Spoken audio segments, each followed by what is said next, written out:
En el marco de esta vuelta a clases, un año más, Mosca refuerza su compromiso con la prevención de dinámicas de bullying y lanza su campaña Tratarnos bien nos hace bien.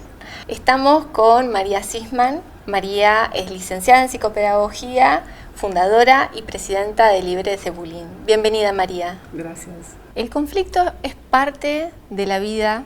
Los niños, las niñas, los adolescentes se van a enfrentar a conflictos. Pero el conflicto no es bullying. ¿Cuáles son las características del bullying? El bullying es una forma que tiene la violencia entre pares en edad escolar, no necesariamente en la escuela, en donde el objetivo principal de quien lo hace es humillar a un par. ¿Para qué humilla a ese par? Para de ese modo elevar la propia autoestima. Ahora, para humillar a alguien, yo tengo que tener una actitud constante y tengo que tener espectadores que vean que yo te estoy despreciando, ¿no? Entonces necesita de un tiempo, de una constancia, de espectadores. Si es uno a uno no hay bullying. No hay bullying porque no hay humillación, hay otro tipo de problemas. Si el conflicto además empieza y termina y es por algo en particular, se resuelve y se pasa a otra cosa. En las situaciones de bullying es constante, es intencional, es mantenido, es a propósito, es como me dijo una vez una niñita, es con querer, no es sin querer. Es algo que se hace a propósito para que el otro quede disminuido y de esa manera sentirse potente. ¿Cuáles son las señales de advertencia que podemos distinguir cuando una niña, un niño, un adolescente está siendo parte de una dinámica de bullying? En las dinámicas de bullying la pasan mal todos. Claramente quien es mortificado, victimizado y excluido la pasa mucho peor. Pero todos cambian de alguna manera su estado anímico. Un niño o niña, adolescente, en lugar de jugar, de compartir con los amigos, empieza a estar tenso, le cambia el carácter, le cambia la mirada. El chico que es hostigado se le va el brillo de los ojos. Se empieza como a retraer y lo peor es cuando empieza a convencerse, es ella la que tiene que cambiar. Y lamentablemente cuando no se informa bien, la gente piensa eso, ¿no? Que el chico que es hostigado por sus pares tiene algo que tiene que modificar para que de ese modo dejen de molestarlo. Se lo culpabiliza, se lo revictimiza y se empieza a olvidar en general que es quien hostiga el que tiene que pensar un poco qué me pasa, que necesito basurear a alguien para empezar a encontrarme, ¿no? Entonces los signos principalmente son de malestar, de molestia, de irritabilidad, de desgano. Muchas veces chicos, chicas que son hostigados no quieren ir a la escuela, al club o a donde tengan que ir y lo dicen. El gran problema es que no se le da como entidad al sufrimiento infantil. Se cree que son cosas que tienen que pasar para crecer, se creen que así hemos crecido todos y tan mal no nos fue. Y mi pregunta siempre es, ¿estás seguro que tan mal no nos fue? Que estamos naturalizando la violencia a niveles que nunca se ha hecho, ¿no? Entonces, creo que es un cambio de posición, empezar a ver que no es necesario que le hagan daño a propósito a alguien para que aprenda a defenderse. Ya los chicos, las chicas de por sí están expuestos a situaciones de dolor, no hay que generarlas a propósito. Cuando hablamos de bullying, hablamos de dinámicas y es un engranaje. ¿Cuáles son los actores específicos de ese engranaje cuando hablamos de una dinámica de bullying? Y hay alguien que es como el elegido, como blanco de, que insisto en lo que te decía hace un ratito, no es ni por gordo, ni por flaco, ni por alto, ni por bajo, es por el odio que eso le despierta al otro. No es quien es victimizado el que se tiene que cambiar de color o cambiar de nacionalidad. Es el otro el que tiene que mirarlo de otra manera y son los espectadores los que tienen que desnaturalizar ese tipo de dinámicas. Entonces hay alguien hostigado, hay alguien que hostiga, que maneja un poco toda esa dinámica. Hay un grupo de espectadores claramente que son los que lo sostienen, pero no muy a propósito, ¿eh? Hay veces que lo hacen porque no tienen más remedio, porque están ahí, porque lamentablemente no confían en que haya adultos detrás que sostengan cualquier tipo de intervención de parte de ellos. A mí a veces los chicos me dicen, no es que no hablamos porque el otro es malo, nosotros no hablamos porque los grandes hacen lío. Y yo les digo, ¿y qué lío? O me pongo a pensar qué lío. Y el lío es que lo exponemos en redes sociales, que vamos a la escuela a armar un escándalo, que llamamos a los otros papás, que no escuchamos todo el problema, sino una parte. Entonces los chicos temen a esas intervenciones de los adultos. Entonces, el otro actor de todo este problema es el adulto. Y ahí no diferencio mucho docentes de padres. Yo creo que somos los adultos como modelo, como referente, como sostén, los que estamos haciendo que los chicos no se atrevan a solicitar ayuda cuando lo necesitan. El bullying despierta muchas emociones en los adultos, y cuando vemos un conflicto, que puede ser un conflicto típico, lo podemos llegar a confundir con una dinámica de bullying. ¿Podés hacer una diferencia entre conflictos cotidianos a dinámicas de bullying? Sí, un conflicto cotidiano puede ser, no sé, yo quiero ir a tu casa y vos hoy a la tarde no querés que yo vaya a tu casa porque tenés ganas de ir a la casa de otra amiga. Ahí hay algo que tenemos que discutir o que tenemos que plantear porque somos amigas y yo me siento mal porque vos no me invitás. Eso es un conflicto y los chicos tienen que poder resolver estos conflictos. El bullying es cuando hay tal desequilibrio de poder que hay uno que se queda sin posibilidad de hablar. Hay uno que está disminuido y otro que está elevado. Y ese que está disminuido no puede hacer nada que lo acerque a la altura del otro. Siempre se va distanciando y se va achicando un poco más. El conflicto es quién usa la pared del patio de la escuela para jugar en un recreo determinado. O quién se sienta en un banco con la compañera. Son 3 amigas y hay bancos para 2. Entonces hay que elegir. Un conflicto puede ser, que es muy típico entre las chicas, supongamos que vos me invitaste a tu casa para el viernes y yo estoy muy contenta y voy a ir y te dije que sí, y resulta que el jueves otra amiga me dice que le sobra una entrada para ir a ver a la cantante de moda. ¿Y yo qué hago? ¿No? Es difícil. Entonces algunas me dicen, y no le digo nada, le digo que voy a lo de mi abuela. Le digo, no, eso va a generar más conflictos aún, porque vos vas a estar haciendo historias de TikTok cuando vas al concierto. Entonces, son situaciones que tienen que aprender a resolver. El tema es cuando hay uno con mucha fuerza que, aprovechándose de esa fuerza, le hace sentir al otro que no sirve, que no vale, que no tiene lugar, que muchas veces hasta se inventan situaciones ficticias para hacerle creer al otro que no fue invitado a algo que en realidad no existe, ¿no? Entonces, hay conflictos que tienen que pasar los chicos, hay situaciones de bullying que nadie debería tener ningún motivo para tener que aguantarlas, y cuando se cree que el bullying se da porque un chico no sabe defenderse, se está fortaleciendo la dinámica. O sea, un chico nunca puede defenderse frente a alguien que tiene mucho más poder que uno. ¿Cómo los adultos podemos hacer para prevenir el bullying?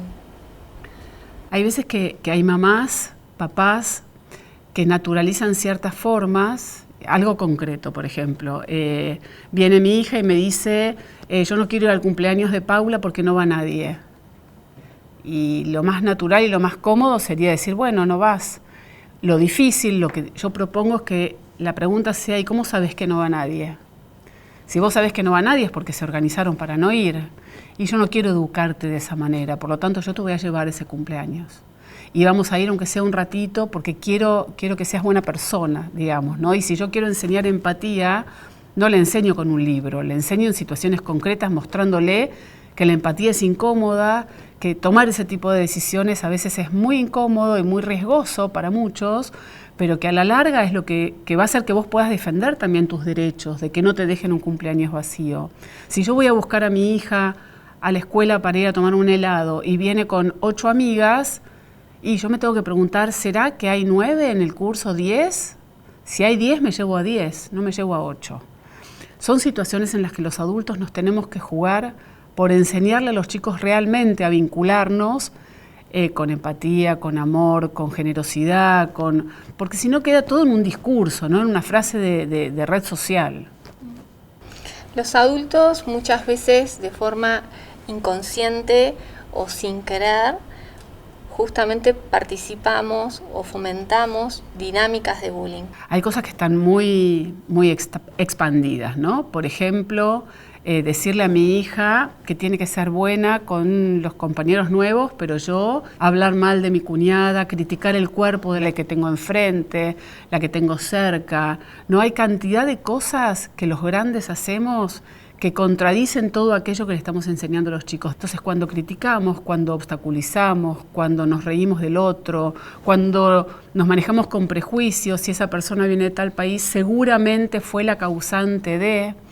O cuando no los ayudamos a los chicos y a las chicas a olvidar y a dejar atrás cosas que pasaron. Por ejemplo, una niñita que muerde en sala de 4 y están en 5º grado y sigue siendo la mala del curso para la mamá. A esta no la invites porque es violenta, ¿no? Cuando se estigmatiza, se etiqueta, no se respeta la lealtad o no se es leal a las personas que uno quiso. Y a veces cuando una pareja, por ejemplo, se divorcia y uno de ellos habla mal del otro, le está enseñando de alguna manera también cómo no ser leal a todo ese amor que se tuvo, ¿no? Yo con los chicos trabajo eso. Digo, por todo lo que quisiste a tu amiga, si te peleas con esa amiga, no podés contar todos los secretos en Instagram. Aunque estés muy enojada, porque fue tu amiga, porque la quisiste mucho. Entonces, revisemos los adultos, ¿qué hacemos? Que va siempre en ese sentido, el del rencor, el no perdonar, enseñar a pedir perdón, como adultos, pedir nosotros perdón. Pero el perdón o las disculpas se piden pidiendo disculpas, no dando disculpas, ¿no? A veces los chicos dicen, sí, yo le pedí disculpas. Ah, ¿qué le dijiste? Disculpas. No, ahí se las estás dando, no te las estás pidiendo, ¿no? Yo te pido esto. Y esto se modela, se trabaja desde los adultos en todos los lugares en los que estamos, hacia los chicos y entre nosotros. Y no tener miedo a nombrar las cosas. Digo, y si lo hiciste equivocándote, revisemos qué podemos hacer para que esto se revierte y no quedarnos ahí anclados, ¿no? Hay muchísimas situaciones cotidianas en este sentido. En las celebraciones, si yo voy a hacer una fiesta de 15 y hay una mesa principal, y esa mesa principal tiene lugar para 10 amigas, pero si son 12 yo agrego 2 sillas, y si no hago una mesa principal de 4. Digamos, tenemos que enseñar eso, a que es o menos de la mitad o vamos con todos, aunque no te aguantes a una en particular. ¿Qué podemos hacer los adultos cuando nos damos cuenta o estamos intuyendo que podemos estar frente a una dinámica de bullying? Lo más difícil siempre es mantenerse en calma. Es horrible porque uno cuando ve que le tocan un hijo enseguida se desborda y lo que el chico necesita es borde, o sea, es contención, es solidez. Yo te voy a ayudar a manejar esto, no hiciste nada, no tenés la culpa, yo te voy a ayudar. Hablar en la medida en que el chico quiere hablar, cuando uno se pone a interrogar, y ese es otro problema que tenemos los adultos, no conversamos, interrogamos, ¿no? ¿Y quién fue, y cuándo fue, y qué te pasó, y qué te dijo, y por qué no te defendiste, o por qué no le pegaste? Todo eso va en contra de lo que es una buena resolución. Lo mejor que podemos hacer es hablar, decir, ¿qué te gustaría que haga yo? En general el chico dice nada. Entonces por ahora no hago nada, pero tenemos que hacer algo.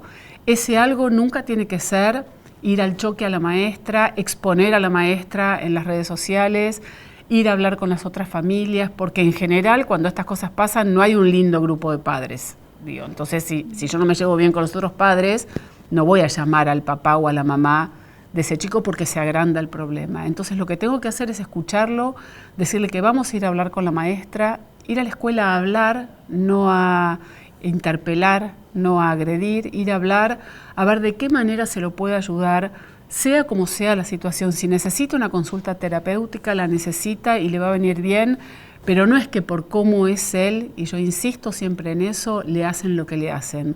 Uno tiene en la vida el derecho a ser lo que sea, quien sea y como le guste ser, y no tiene el derecho de agredir a propósito al otro por cómo es. Entonces, insistimos mucho en que más que enseñar a defenderse, tenemos que enseñar a no atacar. Si no hay quien ataque, no hay de qué defenderse. Ya hay un montón de situaciones para probarse en la vida, ¿no? Entonces, mantener la calma, ir a la escuela, hablar con la maestra, ir de a poco, ofrecer muchas veces situaciones alternativas de socialización. Hay veces que en ese grupo de la escuela no está del todo cómodo, le pasan estas cosas, pero encuentra amigos en otros espacios, se encuentra a él, a ella misma, en otros contextos. A veces no hablan directamente, pero podemos mirar una serie en donde esto aparece y tratar de... Pero nunca decirle, vos tenés que hacer tal cosa, porque él no puede hacer tal cosa. Hasta el momento hablamos de bullying y estamos en un momento en donde afloran las pantallas en una era digital. ¿Cuáles son las características del ciberbullying? Yo hablaba de espectadores, ¿no? Y los espectadores en la presencialidad pueden ser 20, pueden ser 30, puede ser el patio lleno de la escuela que sean 100. La agresión o la humillación o la expulsión empieza y termina en un momento. En el ciberespacio no termina nunca. Y los espectadores se multiplican al infinito, o sea, se viraliza y algo puede llegar hasta a la escuela de enfrente, de la vuelta y de todo Uruguay. Entonces, la cantidad de espectadores es más, se facilita, el ciberbullying es básicamente el bullying en espacios digitales, ¿no? Es lo mismo que explicaba, tiene que ser entre pares, tiene que ser intencional, tiene que apuntar a la humillación, a la descalificación, a la exclusión del otro, pero en los espacios digitales. Y ahí se pueden truchar cosas, se pueden inventar muchas cosas, se pueden modificar imágenes, se pueden crear imágenes con inteligencia artificial para hacer quedar a alguien como que dijo lo que no dijo, o tiene el cuerpo que no tiene, cantidad de cosas, y no se pueden borrar. Entonces se pueden actualizar el año que viene, se pueden reencontrar. Hay algo que a mí me tiene angustiada por momentos de las redes, y es que con las redes sociales uno no tiene derecho a olvidarse de nada, ¿no? Porque cada tanto aparece lo que hiciste el año pasado, lo que hiciste hace 5 años, y a veces está bueno olvidarse, ¿no? de algunas cosas. Entonces las redes no lo permiten, y entonces si yo me olvidé que me reía de vos, de golpe me aparece y lo puedo volver a hacer, lo puedo volver a subir, lo pueden volver a mirar. Nosotros insistimos desde Libres de Bullying siempre que uno no tiene la culpa de lo que recibe en su propio dispositivo. A mí me puede llegar cualquier cosa, un contenido que a vos te hace daño, un contenido que es inapropiado, lo que fuera me llega a mi teléfono y yo no tengo la culpa, pero sí soy responsable si lo reenvío. Entonces yo tengo que trabajar con los chicos para que se den cuenta del gran poder que tienen de tirar lo que no hace bien, ¿no? Que si a mí me llega un sticker de un compañero que es una foto robada, es un scratch o lo que fuera, yo lo puedo tirar, no me lo voy a guardar. Y ahí está la fuerza, y ahí está la libertad, ¿no? Y si yo quiero educar buena gente, le tengo que enseñar eso. Y también se lo voy a enseñar si yo con mis dispositivos como mamá no estoy riéndome, comentando noticias falsas y largando mi odio hacia algún candidato político, el que sea. Digo, eso es lo que les mostramos del uso de las redes y en las trampas en las que los chicos están en las redes. Son anónimas, están abiertas 24/7, desinhiben, uno se atreve a escribir lo que no se atreve a decir, uno escribe con un estado de ánimo y el otro lee con su estado de ánimo. Por lo tanto, ahí se genera también una confusión, no leíste lo que yo te quería decir. Y empiezan muy chiquitos los chicos. Yo ya no sé con qué palabras decirle a las familias, no les den celulares. Y si un adulto se diera cuenta de todas las posibilidades de daño que tienen los chicos en las redes, no dudarían que no se lo tiene que dar. Se le puede dar una computadora, se le puede dar una tablet, una consola, pero no la posibilidad de armarse redes sociales y de opinar del otro, de agredir al otro, de tomar el material del otro que se le da la gana, porque no hay filtro que eso o mecanismo de control que nos pueda dar el 100% de certeza de que van a estar en ese sentido cuidados. Vos justamente decís, no sos responsable del contenido que recibís en tus dispositivos, pero sí sos responsable de lo que compartís. ¿Cómo, como mamá, como papá, podemos hablar con nuestros hijos con respecto a esta responsabilidad de no compartir? Algo clave para enseñar y para educar en la vida, a mí me parece que es el cuidado de uno mismo, el cuidado del otro y el cuidado del ambiente en el que uno crece. La familia, el grupo de amigos, la escuela, el club. O sea, si yo lo que voy a subir a una red me hace daño a mí, y no lo subo. Si le puede hacer daño al otro, tampoco, ni lo subo ni lo comparto. Y si puede lastimar mi escuela, tampoco. Y ahí me refiero a cuando los chicos filman a sus docentes o escrachan, o las familias le sacan una foto a la corrección que hizo la maestra y la suben a sus redes diciendo lo desastrosa que es esa maestra y lo desastroso que es ese colegio, cuando es suyo ese colegio, ¿no? Entonces, no estás cuidando tu espacio. Acorde a las edades de los chicos tenemos que hablar de todo. Yo creo que nunca tanto como ahora hay que hablar de todo, porque lo que no hablan con nosotros lo hablan con Google. Por lo tanto, mejor hablar de todo lo incómodo, de lo que es el daño, de lo que es el material inapropiado, de lo que es la violencia. Si no lo hablan con nosotros, se lo van a preguntar a un buscador. Y el buscador les va a decir cualquier cosa. La inteligencia artificial le va a decir lo que, digamos, en función de los datos que ya le ingresaron. Entonces, no siempre va a ser acertada la respuesta. Entonces, nunca tanto como ahora, la herramienta del hablar es tan importante para prevenir no solamente el bullying, el ciberbullying, sino todo tipo de daño, de autolesión, de conductas de trastornos de la conducta alimentaria, de ludopatía. O sea, Internet tiene 3 grandes grupos de peligros.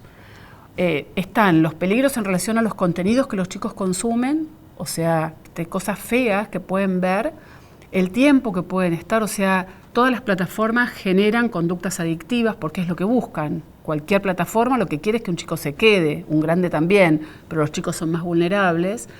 Y por otro lado, el contacto con personas, o sea, el contacto con pares que hacen daño, que podría ser ciberbullying, el contacto con adultos que tienen intenciones pedófilas, o sea, que son delincuentes y que lo englobamos en grooming, y lo que tiene que ver con el sexting e intercambio de imágenes de contenido sexual con mutuo acuerdo, digamos. Podrían ser ese tipo de grupos de problemas.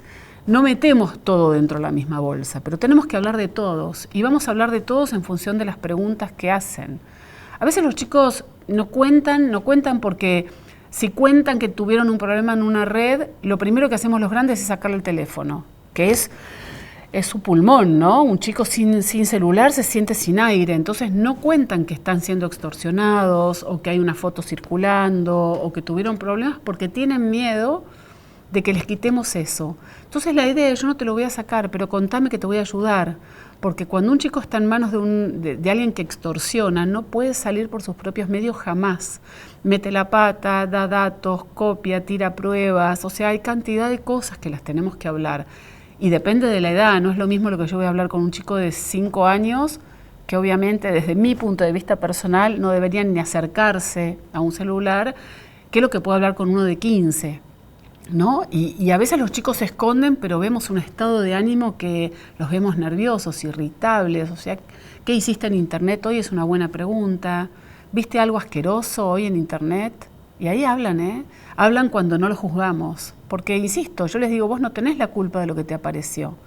Un chico puede estar jugando un juego, que el juego en sí no tiene nada de malo, pero aparece una señorita diciéndole, si entras a este link, te doy ropa, te doy puntos, te hago pasar de nivel o lo que fuera, y esa señorita no es del juego, ¿no? Entonces entran y se encuentran con un contenido que, dada la etapa evolutiva de un puber, claramente le interesa. Y cuando le interesa y ve que le pasan cosas y no entiende, se la va a mandar a un amigo, no le va a mostrar al papá. No, se lo manda a un amigo, pero no es porque es un perverso que le quiere hacer daño al amigo, sino que necesita entender lo que está viendo.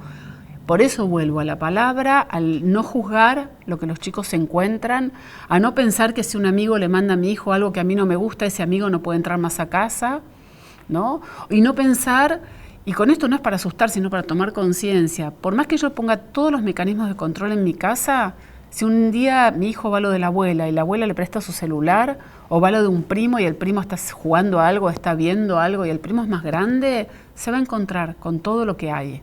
Es muy fácil encontrar y es encontrar lo que deja mudo, eso es lo preocupante. Son cosas que no tienen palabras para ser nombradas. Entonces, en función de la edad, preguntarle qué viste, cómo te fue, conociste gente, y quién es. Y hay algo básico y fundamental. Si yo le doy el primer celular a mi hijo, es con un contrato entre nosotros. ¿Para qué lo vas a usar? ¿Cuándo lo vas a usar? ¿Qué se puede hacer? ¿Qué no se puede hacer? ¿A quién admitís? Y es gradual. No es que uno, cuando lo deja salir solo, no le da la llave a las 3 de la mañana para que maneje un auto a los 5 años. ¿No? Entonces es gradual, le vas mostrando, lo llevas de la mano, le mostrás el semáforo, cruzás con él, el primer día que cruzas solo lo mirás. En Internet nadie hace todo ese proceso, es o tenés o no tenés. Y cuando tenés, ni idea ya de lo que está haciendo. Y a veces se vuelve inmanejable porque cuando descubren cosas complicadas, el chico ya está muy pegado a esas cosas. Hay mucha adicción al uso de celular. Hay mucha ludopatía, hay muchos chicos que no dejaron de andar en bicicleta, de ir a la playa, de correr, de hacer deportes, porque están más atrapados por ese mundo que por lo otro. Los adultos, cuando estamos pensando en entregar un dispositivo digital a nuestra niña, a nuestro niño, a nuestro adolescente, ¿qué es lo que tendríamos que tener en cuenta en este mundo donde abunda el WhatsApp, las redes sociales, los videojuegos? Primero que tiene que ser progresivo, pensado, consciente y progresivo. Yo no puedo entregarle un celular a un niño o un adolescente, una niña, con todas las aplicaciones, con Wi-Fi a toda hora y con el permiso de que se lo lleve a su habitación y lo use para lo que le guste. Yo tengo que enseñarle qué es lo que puede hacer, qué es lo que no puede hacer. Tiene que saber ese niño o niña, si es menor de 13 años, que las redes sociales no son para esa edad. Están todos los chicos ahí, pero para estar ahí es porque mintieron. Y los papás saben que los chicos mintieron para estar en esas redes, porque si dicen la edad de verdad no les dan de alta. Entonces eso es una oportunidad, ¿para qué? Para decirle, así como vos mentís, miente todo el mundo, cualquiera puede mentir. Vos decís que sos más grande de lo que sos y hay gente grande que miente para decir que es más joven de lo que es. O sea, date cuenta lo fácil que es. Por otra parte, hay pequeños recursos. Yo les digo a las familias que tienen más de un hijo, puede haber una computadora en donde haya un WhatsApp para todos los hermanos. Lo que tenemos que evitar es el encierro, ¿no? Es el usar un celular o una pantalla como un calmante, en soledad, en donde nadie puede ver lo que vos hacés. A mí a veces me dicen, no, pero es la privacidad de mi hijo. Y yo lo llevo un ejemplo por ahí que es más fácil de entender. Cuando uno baña a un bebé, lo baña al principio la mamá, el papá, la abuela, con un arito en una pequeña palangana, le cuida el agua, la temperatura, lo abriga. Después de a poco le va enseñando cómo bañarse solo, hasta que llega un momento en donde va, se mete en el baño y se baña. Ahora, si cierra la puerta y no sale del baño, ¿qué hace una mamá, un papá? Le golpea la puerta. Si no contesta, ¿qué hace? Tira la puerta abajo. Porque tiene conciencia de que puede haber pasado algo malo. Parece que con los celulares todo el mundo cree que no, que una vez que es del otro, ya está, es su espacio. No, es su espacio, pero si es niño, niña, adolescente, está bajo nuestro cuidado y nosotros estamos obligados a cuidarlos. No es una invasión, es un derecho que tienen los chicos a que nosotros los estemos acompañando y ayudando. Y para eso la primera herramienta es que los papás, las mamás, conozcamos qué es lo que los chicos hacen en Internet, en qué consiste una red social, qué significa para un adolescente ser likeado, ¿no? Es construcción de su identidad. Por eso no nos sirve como castigo quitarle el celular, entonces no lo usas más. Le estamos cortando todo tipo de posibilidad de comunicarse con los otros. Ahora, te podés comunicar sin hacerte daño y sin hacerle daño al otro. Vayamos a la parte de qué sí podemos hacer. ¿Cómo, a tu criterio, cómo ves que se pueda erradicar y poner el foco para solucionar este tema del bullying? Una de las cosas que está muy en auge es hablar de empatía, ¿no? Y la empatía parece o parecería a veces que es muy fácil, ¿no? Ay, tenés que ser empático. El gran desafío de la empatía es ser empático con el que no soporto, no ser empática con mi amiga. El gran desafío es poder pensar exactamente al revés de lo que yo pienso y respetar que el otro piensa así. Con los chicos también hacemos un juego, cuando son chiquitos, no se puede hacer cuando son muy grandes, ¿no? Pero quiero ser empático, hay que ponerse los zapatos del otro, dicen. Le digo, bueno, a la cuenta de 3 se ponen los zapatos del otro. Y claro, primero se tienen que sacar los propios, ¿no? O sea, para poder ponerte en el lugar del otro tenés que salir de tu lugar.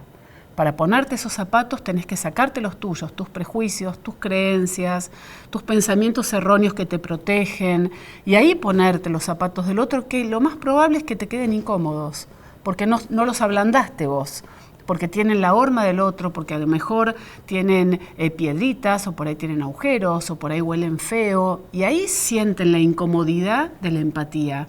Porque si no estamos hablando con frases de Instagram, ¿no? De hay que ser resiliente, tú puedes, levántate y mira. No es así la vida. O sea, en la vida los chicos no se ponen fácilmente en el lugar del otro porque no quieren, porque no pueden, porque ponerse ahí los obliga a hacer cosas que no saben del todo si quieren hacer. Y además es algo que se trabaja todo el tiempo. Absolutamente todo el tiempo, no es algo que porque empiezan las clases vamos a hablar de esto o porque mañana es lunes. Yo creo que cuando empiezan las clases la gran oportunidad de tener el cuaderno en blanco es genial, porque todos queremos, ¿no?, que salga lo mejor posible.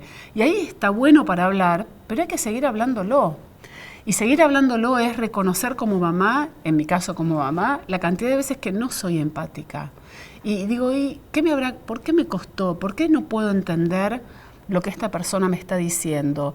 Y una vez que aparecen los obstáculos, poder transmitírselos a los chicos también. Y es muy interesante cuando los chicos aprenden a que los problemas se pueden atravesar. No es si me peleo para siempre. Es estoy muy enojada con vos y tenemos el desafío de poder ver qué nos pasa. Y después por ahí seguimos siendo amigas o por ahí no, pero habiendo hablado y atravesado esa situación. La ciencia nos dice que como seres humanos venimos neurobiológicamente preparados para conectar con otro humano. Es algo que ya tenemos dentro de nuestra genética, dentro de nuestra fisiología, y es algo que vamos a seguir practicando todo el año, como decís tú. ¿Cómo podemos enseñar y trabajar esto de los buenos tratos? Los buenos tratos son buenos tratos, a veces uno cree que son grandes cosas, ¿no? Y a veces son muy chiquitas, es buen día. O sea, uno entra, y más uniéndolo a la era digital, uno entra a un lugar en donde el otro tiene auriculares y el buen día no es escuchado y no es respondido. Entonces también poner sobre la mesa esto, ¿no? O sea, buen día, ¿cómo estás? ¿Cómo te fue? En lugar de decir en un WhatsApp, necesito tal cosa, es hola, necesito tal cosa. Mínimos buenos tratos que nosotros podemos hacer, no exagerándolos como la vida feliz, porque eso también sería mentir, ¿no? Pero sí poder respetar al otro, saber decir que no. Eso también es tratar bien a un chico, es no lo podés hacer, no podés meter los dedos en el enchufe, y te lo estoy diciendo con toda la calma del mundo, y no necesito explicarte cómo se transmite la electricidad, simplemente te digo eso no porque te va a hacer daño. O sea, buen trato es reconocer la necesidad del otro, es respetar la necesidad del otro, pero siempre sabiendo que uno es adulto y el otro es niño o niña. Entonces yo tengo la obligación de cuidar eso que está en mis manos. Y ahí voy a enseñar el buen trato. A veces uno dice, pero la escuela no cuida a los chicos, ¿y a los docentes se los cuida? Entonces, para que alguien pueda cuidar, tiene que haber sido cuidado. En una escuela, a veces el bullying aparece como síntoma de malestar emocional de los adultos, ¿no? Que los adultos no lo ponen en palabras y aparece eso, digamos, como actuado por los chicos.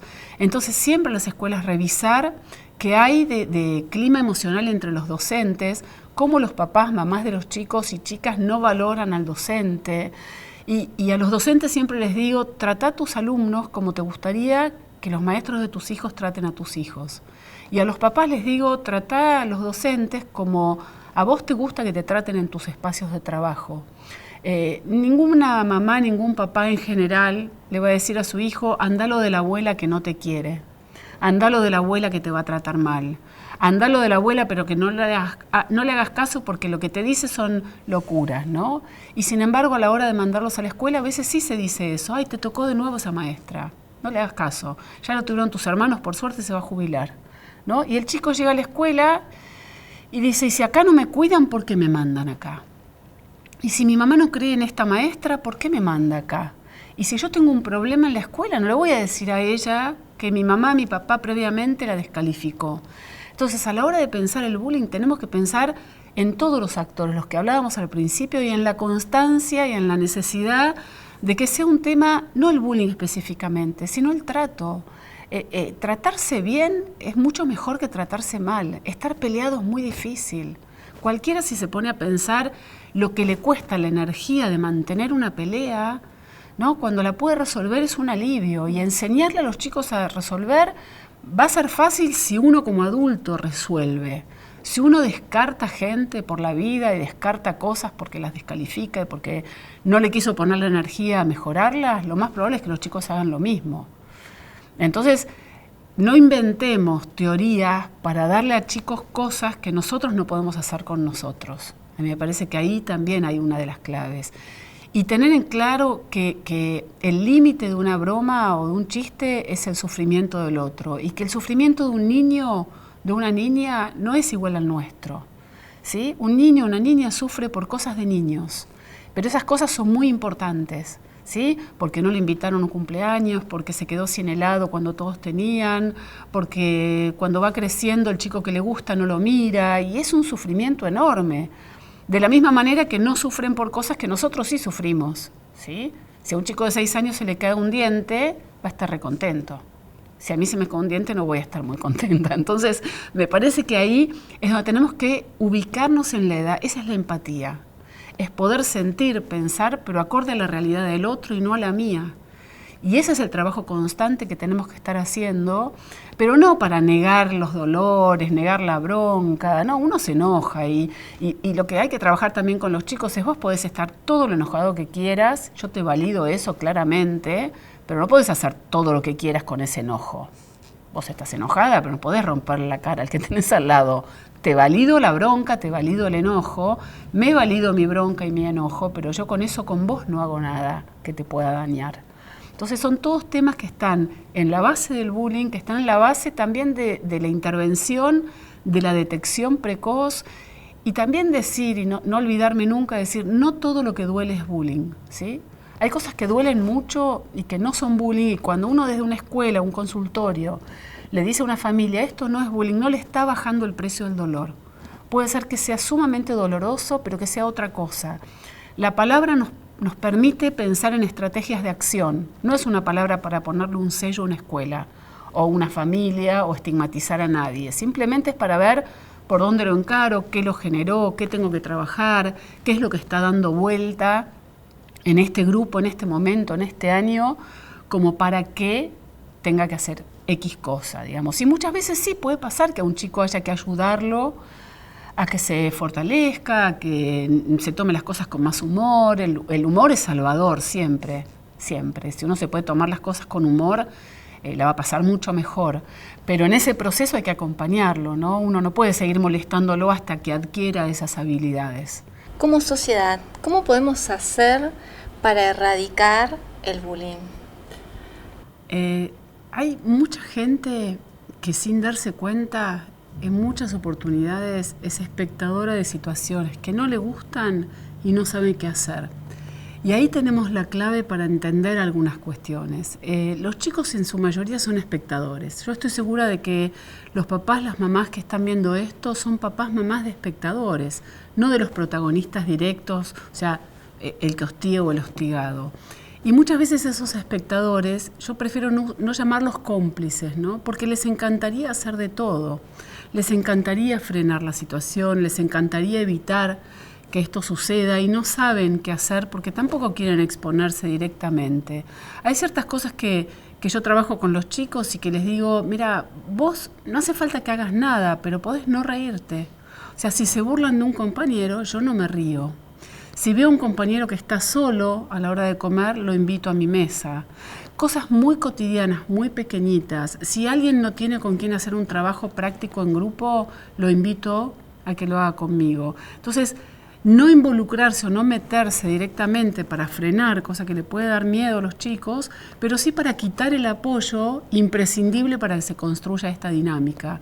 Entonces no me río, me voy de los grupos de WhatsApp generados para hacer daño, calladita me retiro, no armo grandes escenas, pero corro mi apoyo. En muchas oportunidades lo que hay que hacer es pedir ayuda a un adulto. Y el adulto tiene que saber que si un niño o una niña le fue a pedir ayuda, después no lo tiene que ir a exponer.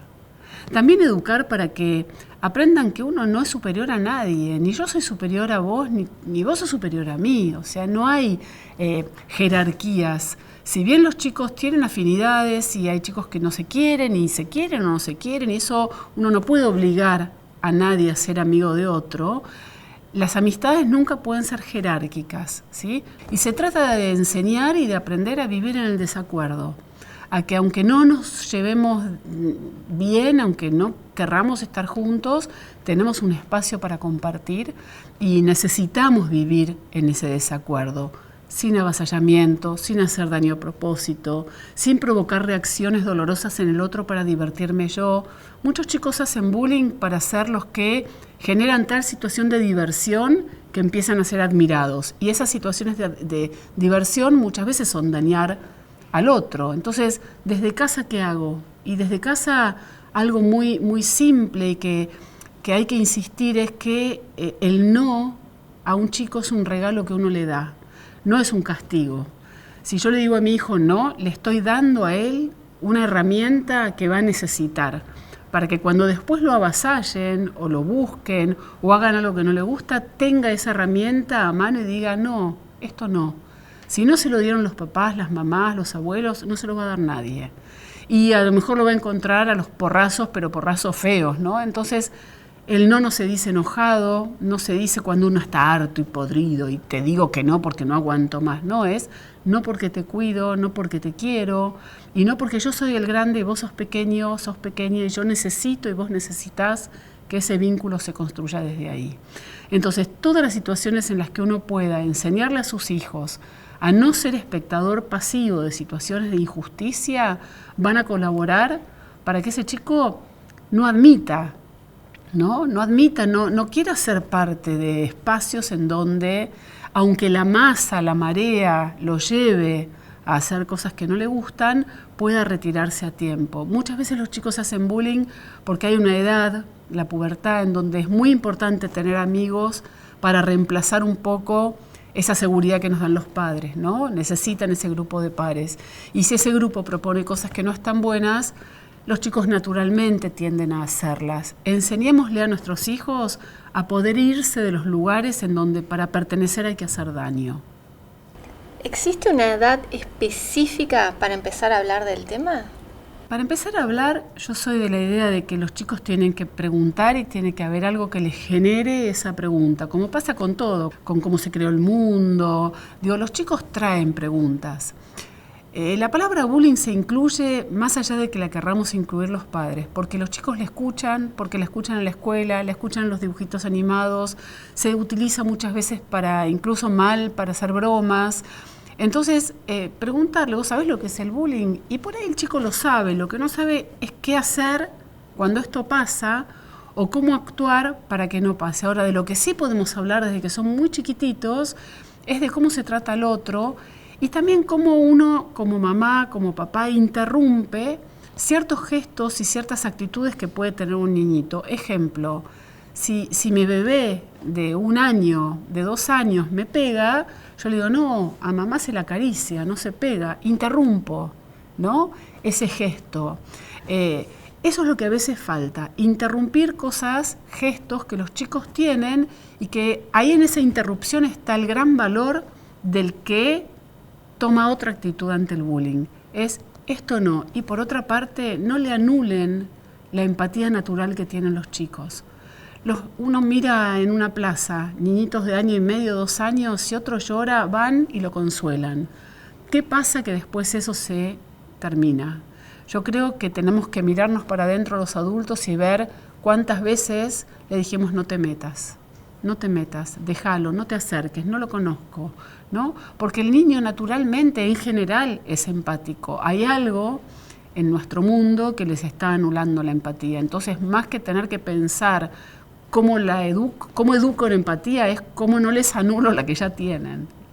Bueno, en este año esperemos custodiar como adultos ese lugar de los buenos tratos y cuando nos desviemos volver ahí para prevenir el bullying. Yo insisto en que es un pensar con el cuerpo también, ¿no? Es un pensar recibiendo un poco esas señales que a uno le dan y esos malestares que puede estar teniendo, bueno, tomarlos para ver de qué manera puedo transmitir y hacer acuerdos entre los padres. Eso es muy importante.